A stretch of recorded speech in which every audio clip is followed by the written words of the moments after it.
Are you a black girl or a black woman experiencing anxiety? If so, this video is for you. These times we're living in are very anxiety inducing. There are a lot of things outside of our control. There are a lot of things we can't really predict that we can only kind of respond to and react to when we see it actually happen. And so if this is the case for you, if you're experiencing symptoms of anxiety, know that you're not alone.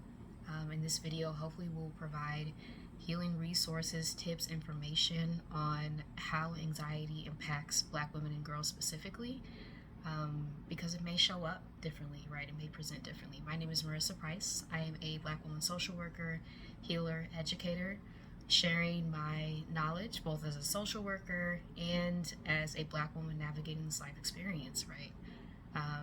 The ups and downs, the challenges, the triumphs of life, and lived experience is very important, right? I center lived experience on this channel specifically because it's not often centered in mental health conversations, but it's important, right? What have you lived through? What have you witnessed? What have you been traumatized by? What have you made it out of that has impacted you and may have caused some of these symptoms of anxiety? So let's get into it.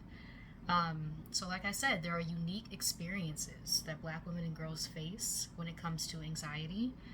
And I'm just looking down at my notes here if you see me looking down, but some of the causes, right, just to start off with, systemic.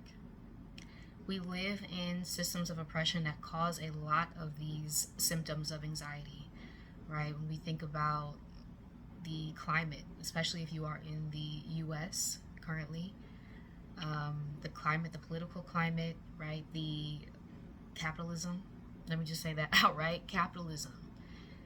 A system, an economic system that does not provide for our basic needs, things that we should be provided with, right? We have to work for, we have to sometimes put pieces together, cobble them together to provide for our basic needs. This naturally creates anxiety, right? Because they're supposed to be provided for you, right? Your basic needs. And so if you are having racing thoughts, right? Physical tension, muscle tension, trouble sleeping, insomnia is a huge sign of anxiety, hypervigilance, which may impact us differently, right? Because a lot of the fears that we have, unfortunately, are founded. They are rooted in real experiences. We have had to be hypervigilant. Intersectionality is a term I use a lot on my channel. Please subscribe if you're not subscribed already. But intersectionality, coined by Kimberly Crenshaw, has really changed, opened our eyes to so many things since she coined that in the 80s. And intersectionality is just the ways in which systems of oppression intersect to inform the experience that you have day to day, right, in daily life. As Black women and girls, we can't just say that we are affected by anti-Blackness, right, because we have different identities that make up us whole, like a whole person. So these are things like sexism, right, misogyny, classism, ableism, ageism, fat phobia, colorism, texturism, featureism. All of these things kind of intersect to inform the experience that you're going to have in this world. And so that's very important to understand. If you're experiencing anxiety, could it be, right, because you are sitting at the intersection of some of these systems of oppression that are attempting to marginalize you, push you out, right, from the center of power. And these systems actually operate to do that.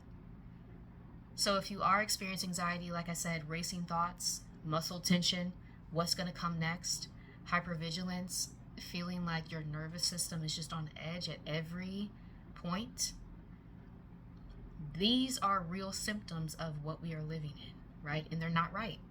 We shouldn't have to be hypervigilant. But unfortunately, this is often a trauma response to, again, a real experience that you have had in your life that has now primed your nervous system for whatever you're going to encounter next. Even if you're not in the same situation, even if you're not right in the same context, around the same people, if you have had an experience where you have had to be on guard, right, or it meant your life, survival, you will likely carry that same behavior because your brain will automatically go into that survival mode in a new situation that doesn't necessarily require that same response. In part of things like cognitive behavioral therapy, which can be administered by a social worker, clinical social worker, licensed therapist, which I will link resources in the description section. This can help you basically rewire your brain, right? At the end of the day, we have the power to rewire our brains over time by becoming self-aware of the responses that we have in taking a different route, right? A visual I like to provide on my channel is the fork in the road. So we know what would happen if we go down path one. That's the path we normally go down, which can create more feelings of anxiety, anxiousness, right? Worry, physical symptoms, insomnia, like I said. We know what happens if we go down that path. What happens if we take the other fork, the other path on the fork in the road? And just try it out. If we decide to externalize what's happening to us, that's been huge for me, right? So that this can look like a message. Of course, I'm feeling on edge because look at the things that are happening around me. Look at my rights being taken away, right? Look at the fear that is attempting to be induced in every environment that I enter, right? It's trying to push me out. I'm being marginalized. Of course, I'm anxious, right? That's how it's showing up.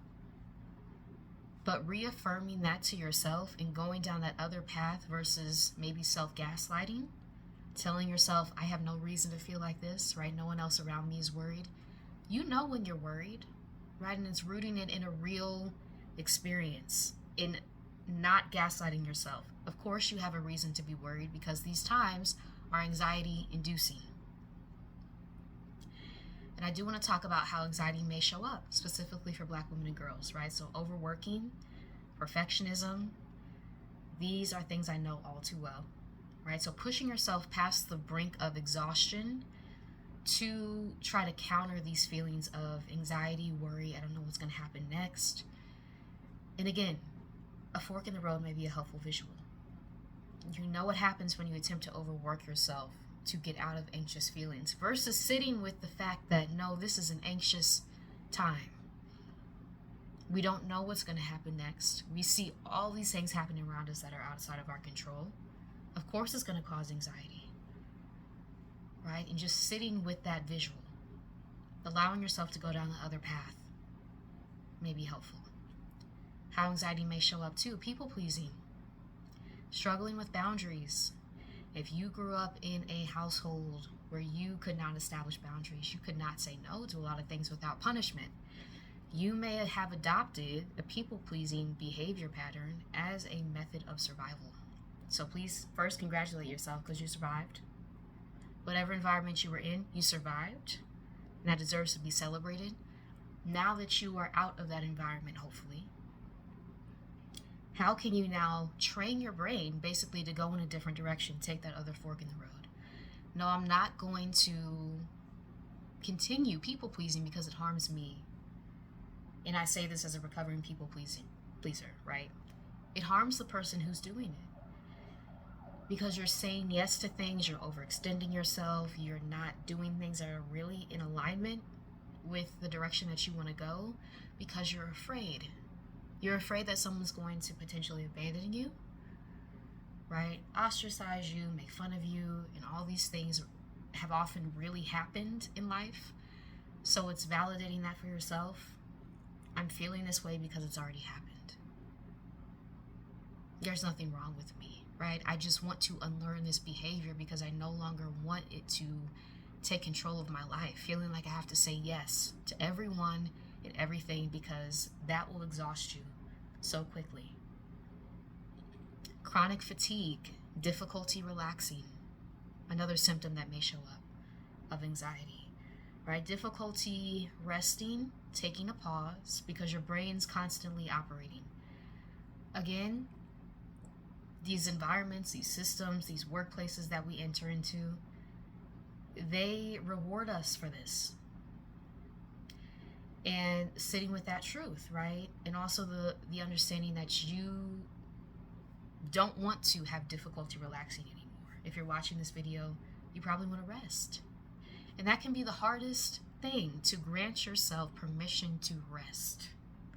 When you have been in a deeply ingrained behavior pattern to overwork yourself, to view fatigue as something that you have to push down, ignore, right? If you've had messages around you saying that if you rest, you're lazy, right? The word that they always like to throw around. It's unlearning those and really getting to the core of, you need rest because you're a human being. You do. And can you rest for 5 minutes, 10 minutes, 15 minutes in increments over time and slowly work your way up so that you can quiet some of those anxious feelings? Breathe, which can be a really helpful coping strategy that I'm going to get into. And really center yourself and affirm to yourself that I deserve this time to myself. I deserve to take life at the pace that feels good to me versus the pace that was imposed on me. Right? So some healing coping strategies if you are a Black girl or a Black woman experiencing anxiety. Therapy, of course, as I mentioned, professional support. I do offer healing coaching and liberation coaching. So I am a social worker. My master's degree is in social work. But I take an alternative approach to healing versus more traditional Western models, right? So I center my practice on decolonial healing, meaning regarding the client as their own teacher. We all carry lessons within us, whether that is passed down generationally, things that we have learned along the way through our own life experience. We carry those with us, and that is a tremendous source of knowledge that often goes overlooked in Western mental health spaces. And so my approach to healing is an alternative one. If you are interested in scheduling a breakthrough session with me, please click the link in the description section to get on my calendar. I would love to work with you and support you in your journey. Because a lot of us are actually finding that we need something different, right? And I will be the first to say therapy has helped me a lot. Getting to the point of implementing major changes in my life, of recognizing the patterns at play. And also I needed additional support, in addition to therapy, traditional therapy. So if that's the case for you, if you're looking for alternative healing practices, I would love to work with you. Please get on my calendar, like I said, link in the description section. But other coping strategies, community and sisterhood, so important. Leaning on people who you can trust. And if you don't have those spaces, because that is real, right? Seeking those out intentionally. I hope that this channel can be one of those safe spaces for you to process what you're going through, to be gentle with yourself. We don't hear this message often enough, right? We deserve gentleness. We do. We deserve an easy life. And how can you provide that to yourself, right? Getting into community with other Black women who are on the same journey of unlearning these messages that an oppressive society has fed to us over time, doing away with them and getting back to the core of our authenticity, our liberation, our freedom. Like I said, support groups, safe spaces. Hopefully this channel can be one of those safe spaces. Mindfulness and breath work can be a great healing strategy as well. So just paying attention to the ways that you are interacting with people, your energy levels is important. Taking in deep breaths when you notice your nervous system tense up, right? Physical tension. Giving yourself space to take a few deep breaths and see how you feel before and after. Take note of that. I'm a big proponent for journaling, voice noting. Anything that you can do to keep a log for yourself of how you felt before and after, so you can continue to implement those behavior modifications. They're going to be so important, right? Because now all of a sudden it'll feel more comfortable going down that other path in the fork in the road that I laid out, that visual. Over time, as you make these modifications, the other path will feel seamless versus the one that you used to go down, right? Which caused more worry, more tension, more anxiety, more focusing on things outside of your control versus focusing on things that you can control. Your breath is a huge one. Self-compassion is crucial in healing. Giving yourself, right, all the compassion in the world for what you have been through, what you have survived, what you are currently in that is causing anxiety often, the environment around us. And it's breathing there, right? It's being gentle with yourself. It's giving yourself rest and not waiting for someone to grant you rest, because often in this society it will not come. Journaling, creative expression can be great ways to get through, right? Navigate some of the symptoms of anxiety as well. I know that for me, tapping into my creativity, once again, has been so healing, right? So getting back to writing, doing stuff like this, right, on YouTube, sharing my authentic journey, just anything that you can do that allows you to express what so often we have to suppress in these really rigid, structured, inhuman environments. You need a way to express what you're feeling, because you have so many emotions that are going on throughout the day, and we don't have space to sit safely and process them so often. So can you create that space for yourself using resources like are shared on this channel? That can be a great way to begin healing from some of the symptoms of anxiety, if this is a struggle of yours. So as we wrap up the video, I want to encourage you to prioritize yourself, right? Self-preservation is your birthright. To put yourself first at all times, to center your well-being. And I would love to know in the comments if you'd like to share, have you experienced anxiety before? And if so, what has helped you? We learn from each other in this community on this channel. I have learned so much from you all, from sharing in the comments, from sharing your experiences.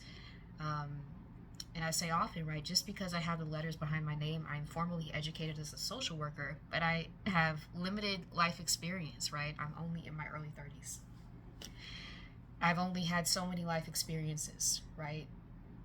Our experiences, as we share them collectively, it kind of builds out like a mosaic. And so if we can share those with each other, different healing resources, tips, things that we have done that have worked well, things that may have not worked well, that is a tremendous wealth of knowledge that I would love to continue to encourage on this channel. So please share. I want to thank you all for watching. Remember, if you are a Black girl or a Black woman experiencing anxiety, you are not alone. I am an anxiety, I was going to say sufferer, but I experience anxiety as well. That sounds better to me. And have for really as long as I can remember. Again, starting probably in kindergarten with the ways that the school system are set up, which is a whole other topic, video topic.